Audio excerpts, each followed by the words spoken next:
Mag-aaral ka na. Ha? Pag sinabi ng teacher, Maymay, tingin ka dito. Kunyari ako teacher mo, Maymay, magsulat. Ayaw. Pag sinabi magsulat, hindi ka magsusulat. Sulat. Oh, pag sinabing Maymay, magbasa. Pag sinabing Maymay, mag-color. Meme ako. Ha? Pag sinabing Maymay, magwalis. Magwawalis. Hindi, bibili kitang bag. Ha? Ay, ito na lang bag ni Maymay. Bakit? Ayaw mo to? Ah, may lagayan ng lapis sa ano? Ha? Ayaw. Ay, wala tayo kasi pambili. Ha? Oh, ganda ako. Kukulahin natin ng kulay pink. Ha? Ayaw mo ng gantong bag? Ang ganda kaya, oh. Ha?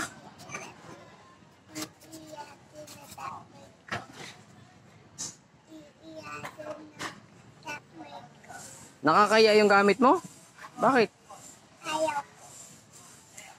Ang ganda nga, oh. Oh, ang tibay pa, oh. Di ba? Matibay. Ayaw. Kasi ito, kahit mawala, 15 pesos lang. Ay, anong gusto mong bibili natin? Bataluki.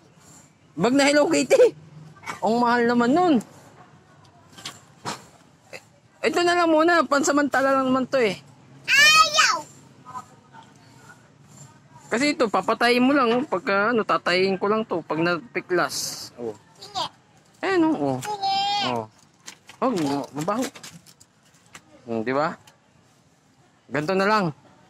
Isang araw lang naman eh. Tapos bibili tayo pagka mga 3 araw na.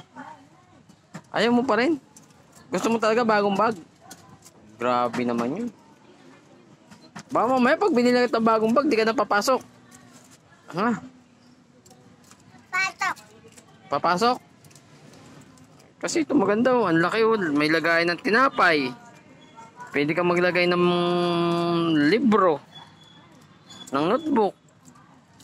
Ayaw mo. Kukulayan ko ng pink. Para mag-pink siya. Ayaw. Ba't ano ba gusto mong bag? Lokiti bag. Boy, Hello Kitty bag pa talaga. Sige, sige. Mag-aaral ka mabuti ha.